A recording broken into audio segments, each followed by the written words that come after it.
The rain came down like nails that October morning in 1944, hammering against Sergeant Marcus Washington's helmet with a rhythm that seemed designed to drive men insane.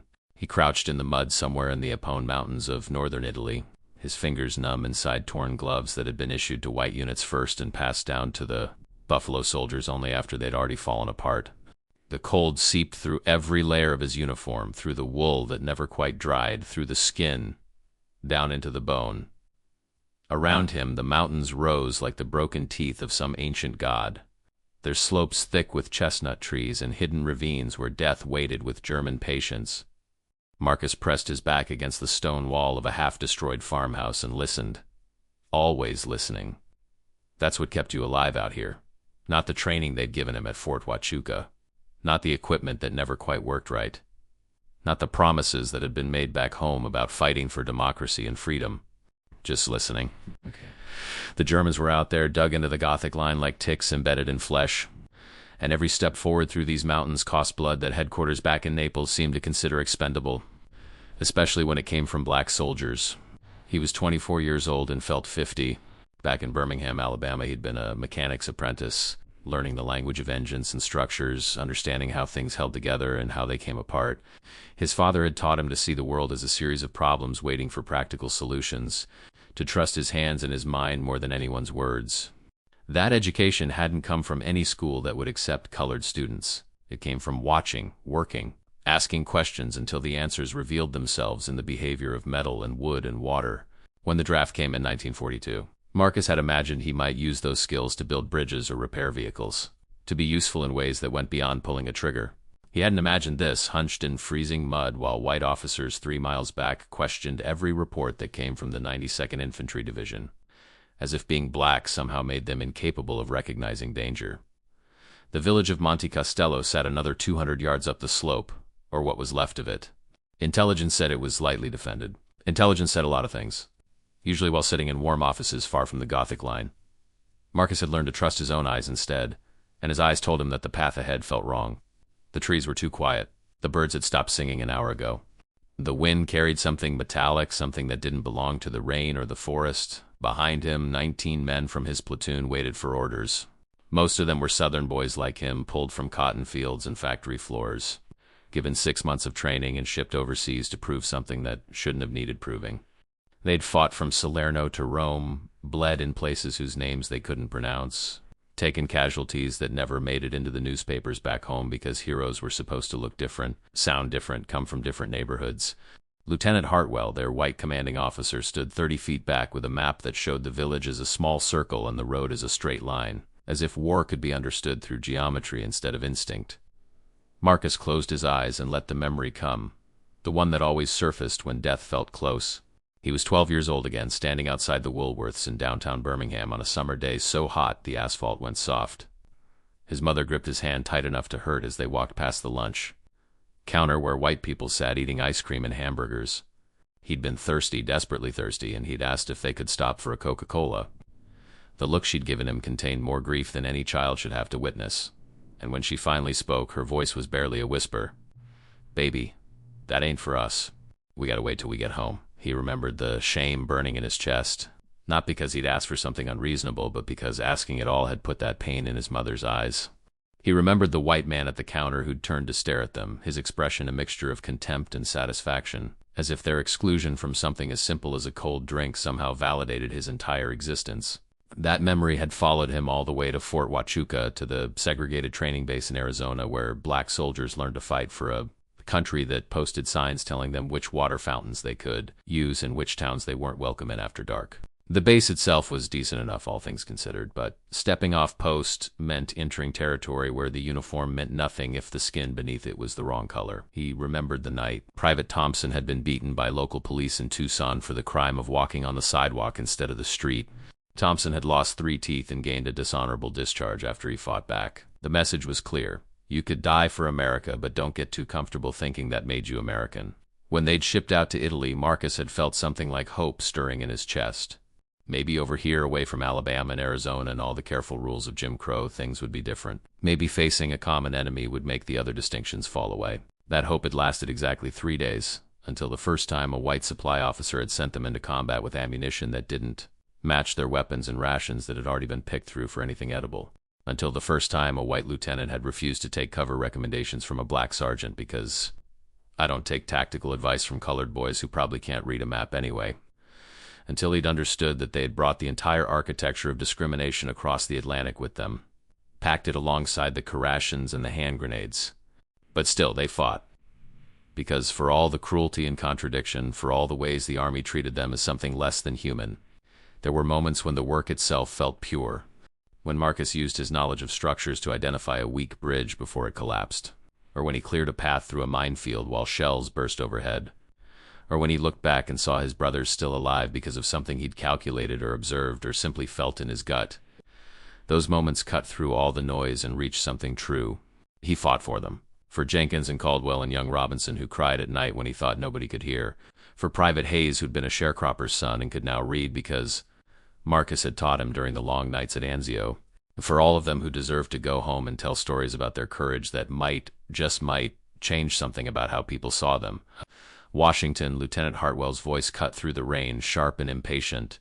The lieutenant was 22, fresh from some college in Connecticut, and he approached every engagement with the confidence of someone who'd learned warfare from books instead of blood.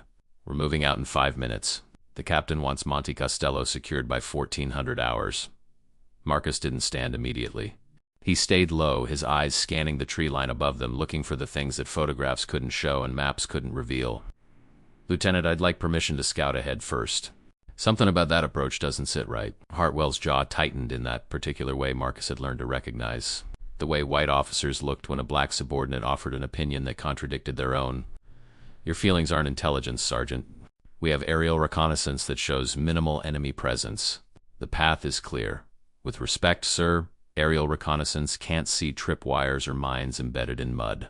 Can't see what's under those trees. Marcus kept his voice level, carefully neutral. The tone he'd perfected over 2 years of walking the razor's edge between competence and insubordination. One wrong word, one perceived challenge to authority, and he'd be facing charges. But silence could mean death for every man in the platoon. Are you questioning my orders? The lieutenant stepped closer, rain streaming off his helmet. Behind him, Marcus saw Private Jenkins watching with worried eyes. They all knew how this conversation ended. Marcus chose his words carefully. No, sir. Just requesting permission to do my job as combat engineer. 5 minutes to check the route. That's all. For a long moment, Hartwell stared at him, and Marcus saw the calculation happening behind those blue eyes. The lieutenant wanted to refuse on principle, wanted to remind this colored sergeant exactly who gave orders and who followed them, but he also didn't want to be the officer who led his men into an ambush. And he was just smart enough to know that Marcus had kept them alive through situations where other platoons had been decimated. Finally, he gave a curt nod. 5 minutes. Then we move.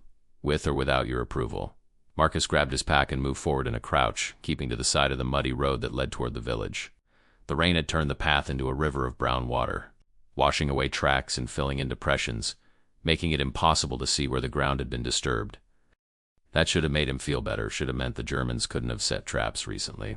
Instead, it made his skin crawl. The Germans were too good to let weather defeat them. If they knew this route was an obvious approach, they'd have prepared for it, weather or no weather. He moved 20 yards ahead, then 30, his eyes on the ground and the trees and the rocks piled against the hillside. Nothing obvious.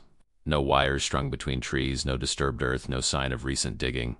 But the wrongness persisted, a tension in his chest that felt like the moment before thunder. He'd learned to trust that feeling after Casino, after he'd hesitated before entering a church and watched it explode 30 seconds later, taking 3 men from Baker Company who hadn't listened to the black engineer's crazy hunch. The road curved slightly to the right, following the natural contour of the hill. On the left side, a stone wall ran parallel to the path, probably a property boundary from before the war had turned everything into contested ground. On the right, the slope dropped away into thick brush and chestnut trees. The perfect place for an ambush if you had the patience to wait and the discipline to hold fire until the entire enemy column entered the kill zone. Marcus stopped walking and just breathed, trying to sense what his eyes couldn't see. That's when he noticed the farmhouse. Not the ruins they'd been using for cover, but another structure about 50 yards upslope, its walls mostly intact despite the shelling. An old stone building with a red tile roof that had somehow survived the artillery that had flattened everything else. Smoke rose from its chimney, thin and gray. Someone was there. Civilians, probably, the stubborn Italian farmers who refused to abandon their land even when the war rolled over it. Marcus had seen it before, families living in basements while armies fought in their gardens, emerging after battles to tend crops between craters. He made a decision. 5 minutes wasn't enough to check the road properly, but it might be enough to get information from someone who'd been watching this hillside for days or weeks. He changed direction, angling toward the farmhouse while keeping low and moving quickly. Behind him, he heard Lieutenant Hartwell's voice raised in anger, probably demanding to know where his engineer was going, but Marcus didn't stop. Sometimes you had to make the call and face the consequences later. The farmhouse door was old wood, swollen from rain, and it opened before he could knock. An old woman stood there, maybe 70, with white hair pulled back and eyes that had seen too many armies pass through. She looked at his face, at the uniform, at the insignia on his sleeve, and something shifted in her expression. Not fear exactly, but caution. She'd learned that soldiers meant danger regardless of which flag they carried. Marcus tried his broken Italian, the phrases he'd picked up from village to village. Tedeschi? Germans? Here? He gestured toward the road, toward Monte Castello. The woman's eyes flickered with understanding. She raised one finger to her lips, then gestured for him to follow. She led him through a kitchen that smelled of wood smoke and herbs to a window that overlooked the road he'd just been scouting. She pointed, not at the road itself, but at a spot where the stone wall met a cluster of brush. Marcus stared, trying to see what she was indicating. Just stones and vegetation, nothing that looked. Then he saw it. Not a wire or a mine, but something more subtle.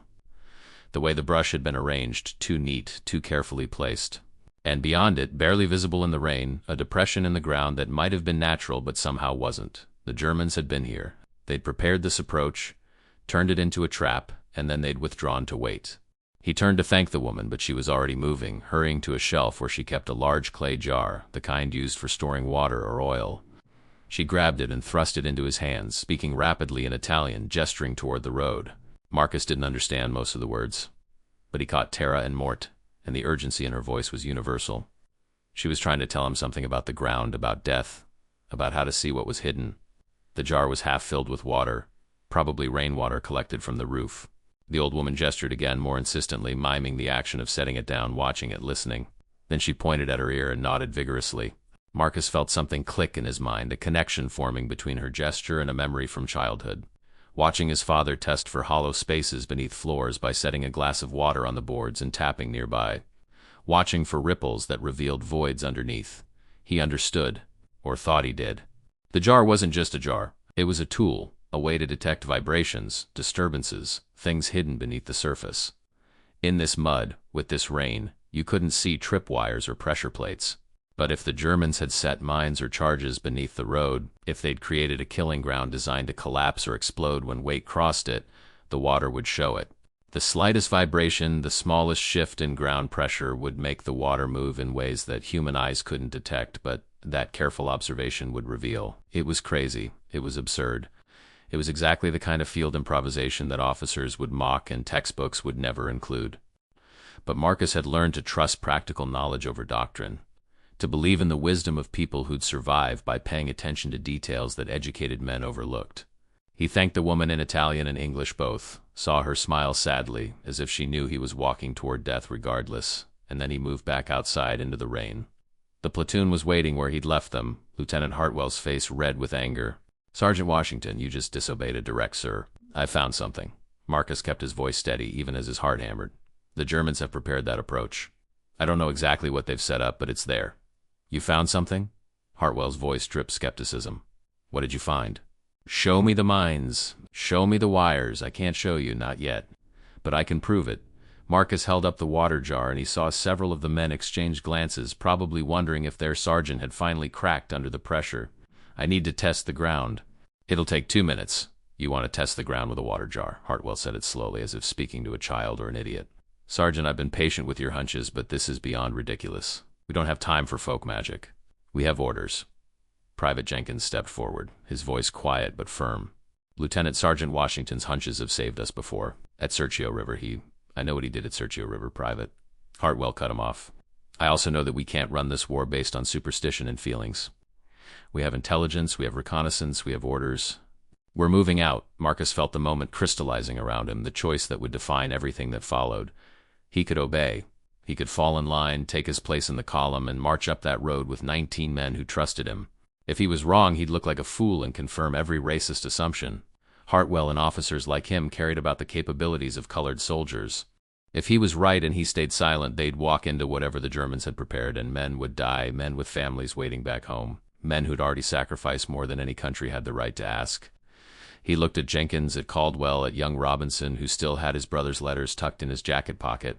He thought about his mother's face outside that Woolworth's, about Private Thompson losing his teeth for walking on the wrong sidewalk, about all the times he'd been told to know his place and accept his limitations, and he made his choice.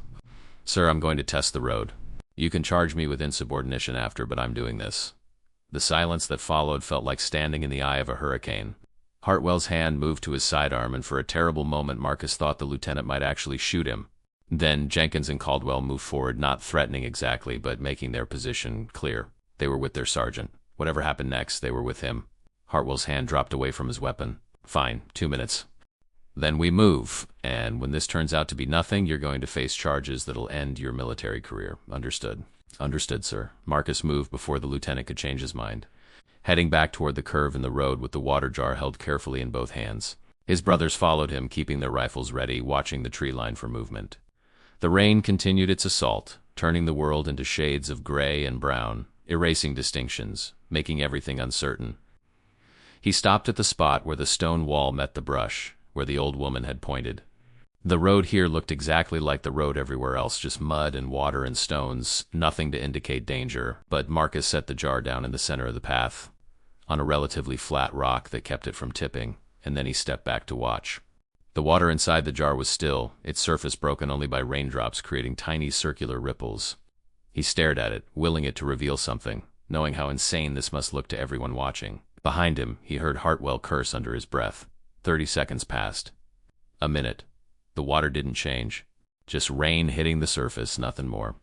Then Marcus did something his father had taught him, something that felt even crazier than placing the jar.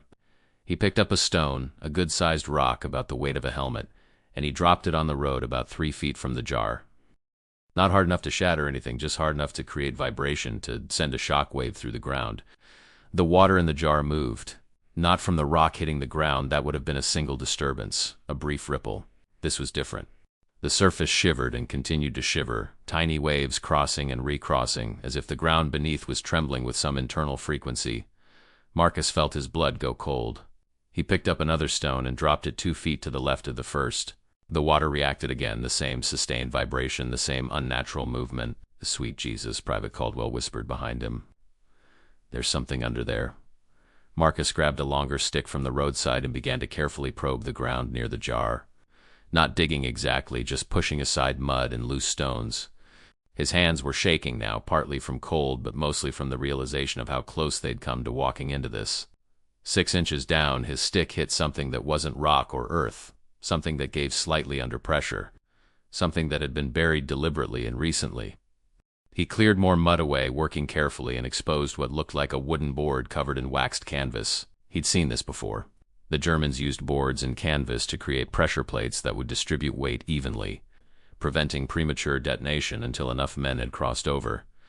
Below that would be the real trigger mechanism connected to mines or explosives buried in a line across the entire road. Walk over it with a full platoon, and the weight would eventually trigger the system, setting off a chain reaction that would hit everyone in the kill zone at once. But that wasn't all. Marcus stood and looked at the stone wall again, at the carefully arranged brush, and he understood the full design of the trap. The mines were just the first part. The Germans would have positioned machine guns in the rocks above, mortar pre-sighted on this exact spot. The mines would shred the front of the column. The machine guns would pin down anyone who survived, and the mortars would finish the job. It was elegant in its brutality, a killing ground designed to maximize casualties while minimizing risk to the defenders. Intelligence had said Monte Castello was lightly defended. Intelligence had been catastrophically wrong. He turned to find Lieutenant Hartwell standing 10 feet away, his face gone pale. The lieutenant was staring at the exposed canvas, at the water still trembling in the jar. And Marcus saw the moment when professional pride gave way to the simple mathematics of what would have happened if they'd marched forward. 20 men reduced to casualties in under a minute. A report that would have blamed the Buffalo Soldiers for poor tactics rather than acknowledging the racism that had left them with inadequate intelligence and equipment. "How did you know?" Hartwell's voice came out rough, stripped of its earlier arrogance. Marcus wanted to say something about experience, about listening to people who actually lived in war zones instead of observing them from headquarters, about trusting the kind of practical knowledge that didn't come from academy classrooms.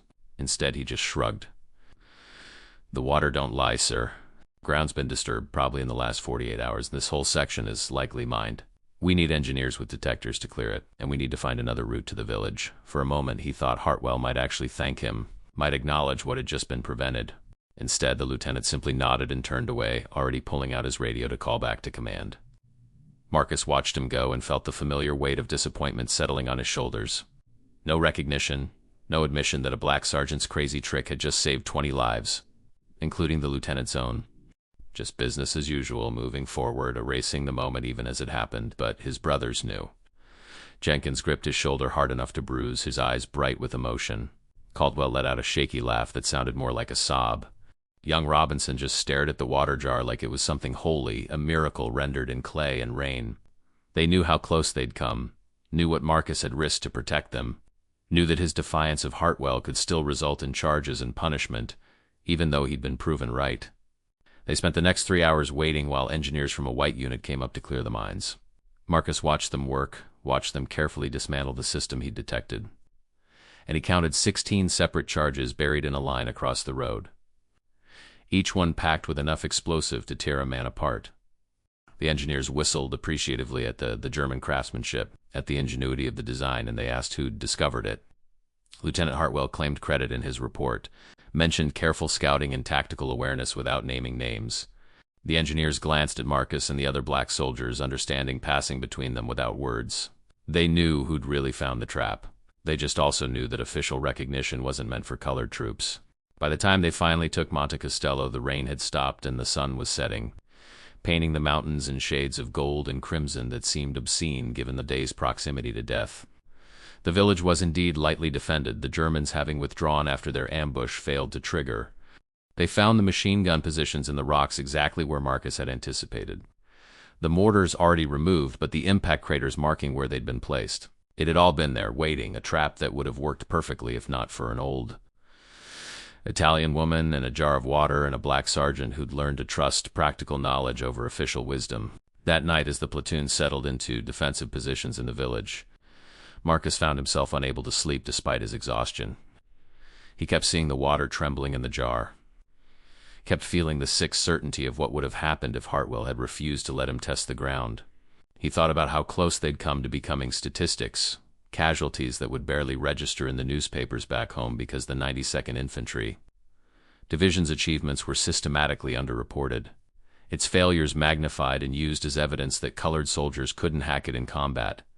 Private Robinson found him sitting against a wall staring out at the darkened mountains. The kid sat down beside him without asking, and they shared a cigarette in comfortable silence before Robinson finally spoke. "My pa used to tell me that the only thing worse than being invisible is being visible for all the wrong reasons.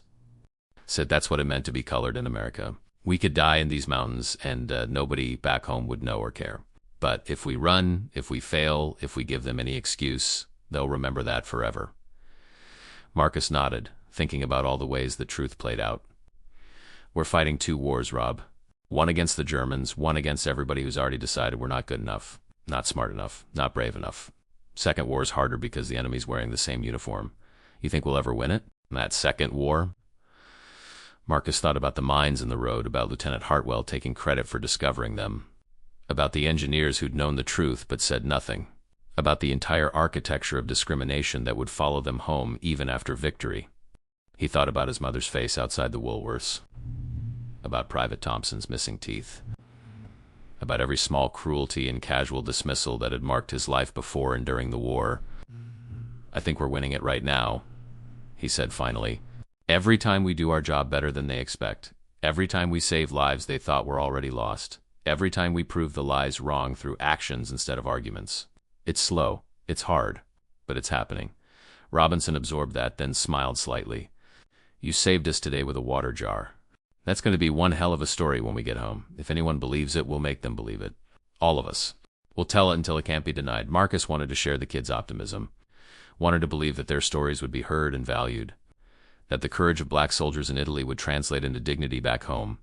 But he'd learned to temper hope with realism, to understand that change came in increments so small they were almost invisible, requiring the kind of patience and persistence that could break a man's spirit if he wasn't careful.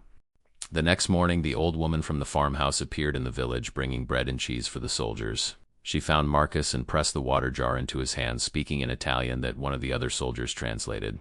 She wanted him to keep it, to remember that wisdom came from unexpected places, that survival often depended on listening to those whom others dismissed as irrelevant. She'd lost 2 sons to the war, she said, and she couldn't bear to see more boys die on her hillside, not when she could prevent it. Marcus tried to refuse the gift, tried to explain that he couldn't carry extra weight, but she insisted with the kind of fierce determination that transcended language. Finally, he accepted it, promising to keep it safe, to remember her and what she'd taught him. She touched his face with one wrinkled hand, the gesture maternal and heartbreaking. And then she walked back to her damaged farmhouse while soldiers from both sides of segregation watched in silence.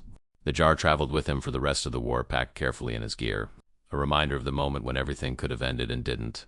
He used it twice more in the mountains, both times detecting disturbances that less patient soldiers would have missed. Both times his warnings were grudgingly heeded, and both times they found mines or traps that would have caused casualties. But he never got official recognition for any of it. The reports written by white officers somehow never mentioned his name, never acknowledged the methodology, never admitted that their intelligence had been wrong and a black sergeant's improvisation had been right.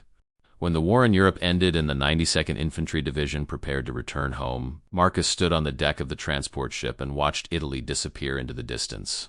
He thought about everything they'd endured, about the men who died not from German bullets but from inadequate equipment and faulty intelligence and the criminal negligence of commanders who treated black soldiers as expendable.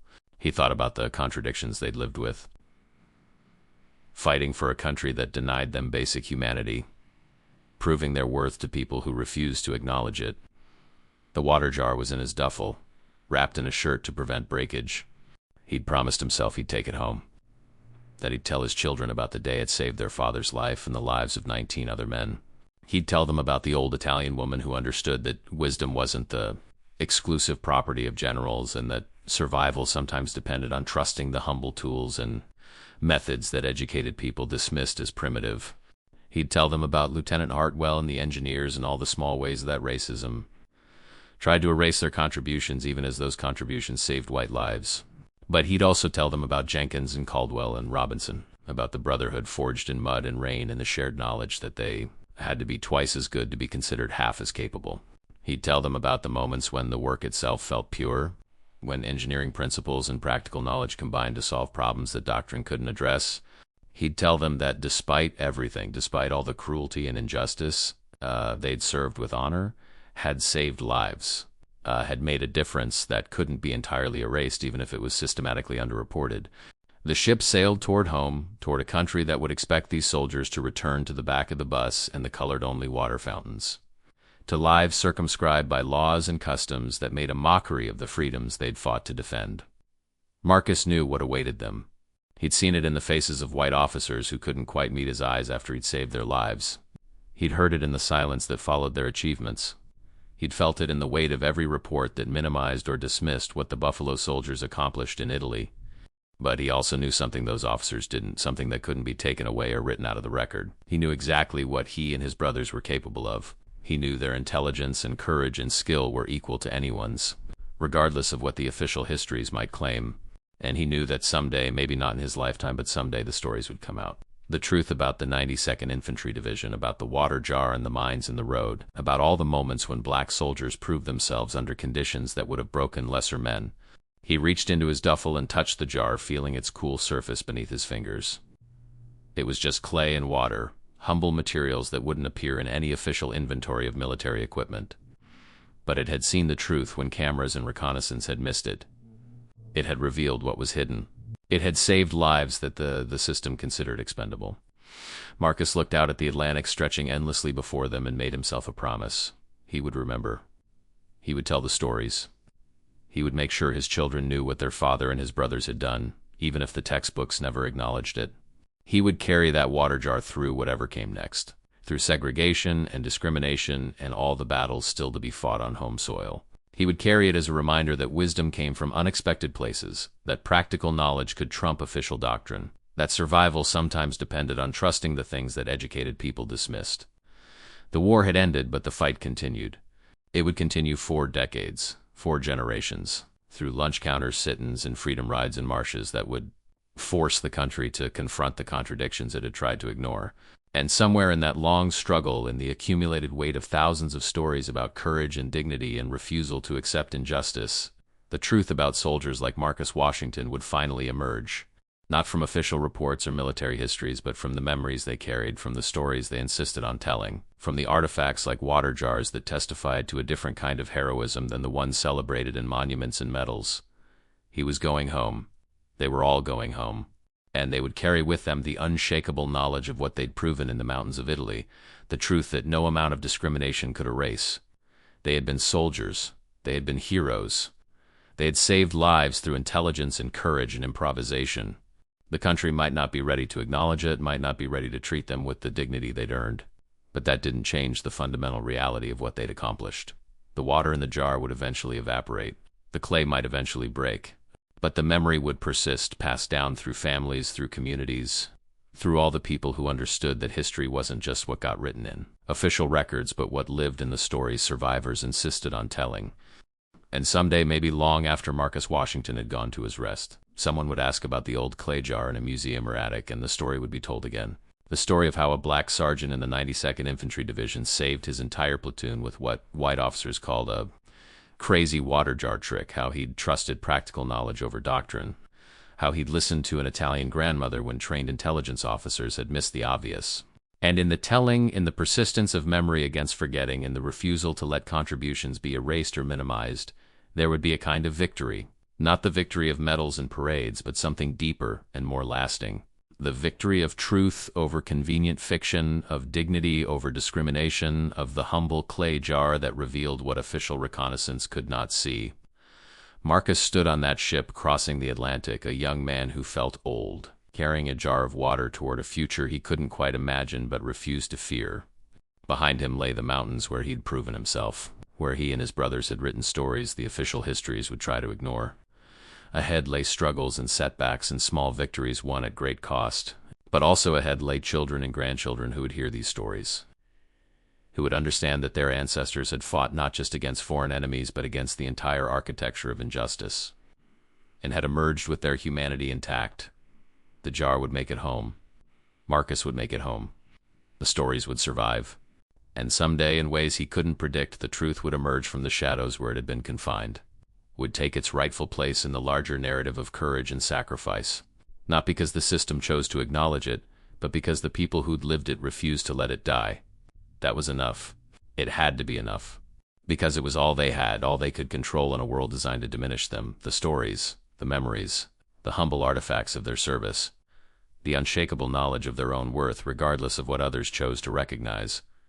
The ship sailed on, carrying its cargo of veterans toward a home that wasn't quite ready for them, toward a future still being fought for. And in Marcus Washington's duffel bag, carefully wrapped and protected, a clay jar full of water crossed the ocean, bearing witness to the moment when everything changed, when death was cheated, when practical wisdom triumphed over official ignorance. It was just a jar. But then again, it had never been just a jar. It was proof. It was memory. It was the truth that refused to be buried, no matter how much mud and rain the world piled on top of it. And that truth, like the water it contained, would find a way to rise, to reveal, to persist. Not today, perhaps, not tomorrow, but eventually, inevitably. Because some truths are too powerful to remain hidden forever, and some stories demand to be told regardless of who wants to hear them.